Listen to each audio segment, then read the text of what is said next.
Top 5 legit loan application na mabilis at madaling applyan.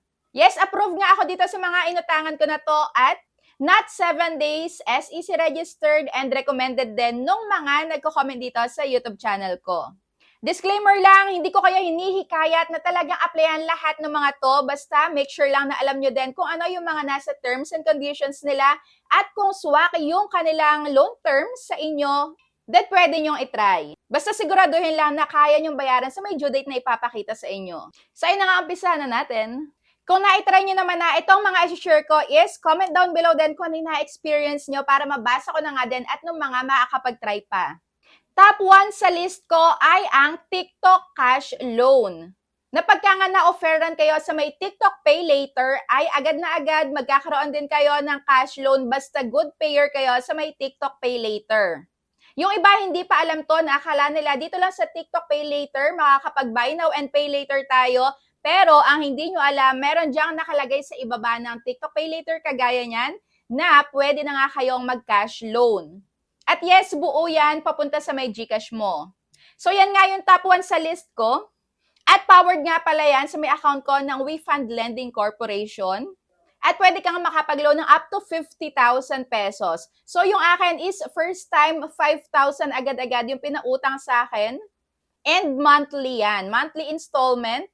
At after nga doon sa may tatlong apply ko sa kanila na mga approve and good payer ako, nag-increase agad yung limit ko sa may dagdag 1,000 pesos. Kaya 6,000 pesos na yung credit limit ko dito. Not bad na din dahil monthly installment yan. Since nakapaglagay na kayo ng information nyo dyan sa may TikTok Pay Later, is kaunti na lang yung mga sasagutan nyo pagka mag-a-apply kayo dito sa may TikTok Cash Loan.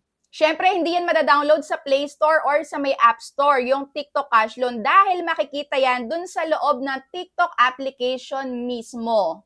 I-click nyo lang yung Your Orders, tapos punta kayo sa TikTok Pay Later, and then sa baba nyan, makikita nyo na yung TikTok Cash Loan. At pasok na din sa may SEC na interest cap na 12% ang kanilang monthly interest. At may 0.16% na late payment fee na kung ako sa inyo, nako, ingatan nyo yung inyong TikTok Cash Loan once na kayo nga ay ma-offeran agad-agad.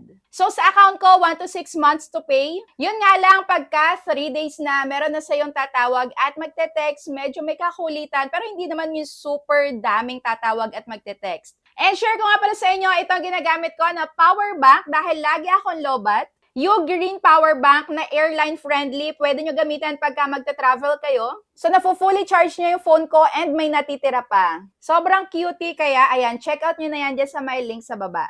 More on, tawag nga pala sila dito pagka malapit na yung due date mo. So, paalala, reminders, na pwede ka nga doon mag-advance na sa kanila.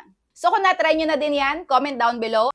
At yung pangalawa ko nga sa listahan ay ang FT Lending. So dito sa FT Lending, approve agad. First time ko pala mag-apply. Yun nga lang, sa maliitan pa lang mag-uumpisa yung pinaka-credit limit mo. 300, 500, 600. Pero up to 30,000 pesos yung maximum dito. Mabilis lang siyang applyan at pwede nga ang national ID or yung PhilSys ID natin. Buo tong matatanggap at every 15 days ang bayad. At revolving credit din to, pagka nagbayad ka, pwede mo ulit mautang yan pagka meron ka pang credit limit, pwede mo unti-untiin. Tumataas din yung credit limit dito, yun nga lang, pagka lagi kang advance magbayad nako, iwasan mo yan dahil ayaw nga din nila ng advance payment. Dahil possible nga na ma-reject ka na sa susunod. So ayan, may pagka-moody itong si FT Lending.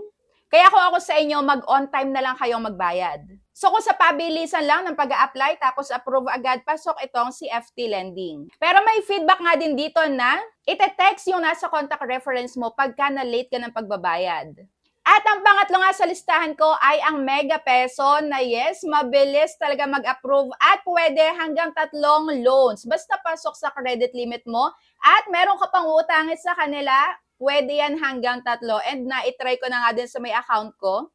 Dahil ang bilis nga nito mag-disburse sa my GCash account. Yun nga lang, pero make sure lang na meron kayong pambayad dun sa ipapakita sa inyong due date. Dahil meron nga dito mga tumatawag at nagpapa-advance na nga ng pagbabayad. So medyo marami ding tumatawag dito sa may Mega Peso. Pero choice nyo naman yun kung sasagutin or hindi. Dahil karapatan naman talaga natin yon na magbayad on time. Buo ding matatanggap at 91 to 180 days to pay. Lagi ko itong kasama sa may compilation ko nga ng mga mabilis talagang mag-approve at mabilis utangan. Yun nga lang is, nagte-text din to sa may contact reference pagka na-late ka ng pagbabayad. So sa unang pagbabayad mo, 15 days, kailangan mo nang magbayad and almost full amount na ng niloan mo yung babayaran mo. And then yung remaining na babayaran mo is yung parang interest na lang siya na hahati-hatiin nila. Yun naman yung kinagandahan. Dahil next na pagbabayad mo na is 30 days. Tapos yung kasunod, matagal pa ulit yung pagbabayad, almost 2 months din. At ang pang-apat sa listahan ko ay ang Happy Cash. Na-try nyo na din ba yan? Comment down below. Dahil ito is recommended din nga nung isa sa may nag-comment dito sa may YouTube ko. At sabi nga niya, mas okay pa si Happy Cash kapag overdue ka na 3 pesos per day at hindi sila nang haharas. Although yung iba nagsasabi na meron din ditong pananakot at merong mga abusive na agents na naniningil, pero pagka natapat ka talaga sa mabait na agent, possible din yan na hindi ka takutin pagka bayaran na. Up to 25,000 pesos yung pwedeng mautang at up to 180 days to pay. At yung interest nila bumaba na sa 12% na lang monthly at pasok sa may interest cap na nilabas ng SEC. Monthly installment din pero huwag kang magpapa-advance ng payment dahil may pagka-mode din to kagaya ng FT lending. Pagka talagang advance ka lagi magbayad, asahan mong mare-reject ka na sa susunod. Kaya make sure na on time ka lang magbayad.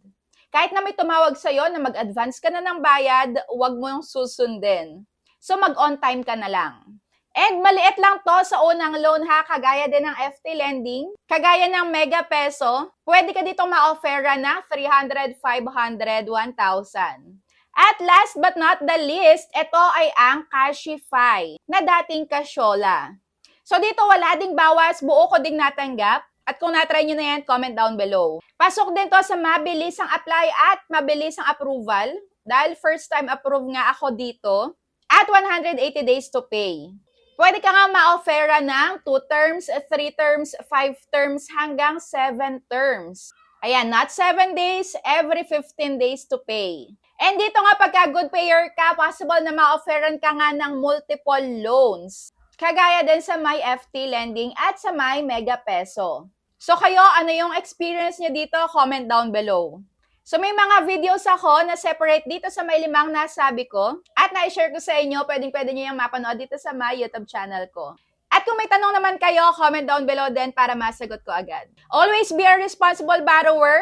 Laging basahin yung terms and agreements bago kayo mag-go. At syempre yung loan details, kung pasok sa inyo, kaya nyong bayaran sa due date, then go, pwede nyong itry. At kung hindi naman, wag muna. Para iwas intindihin at iwas dahil masakit sa bulsa talagang bayaran yan pag wala ka pang pambayad sa due date. So that's it for today's video. Thank you for watching and see you on my next vlog. Bye!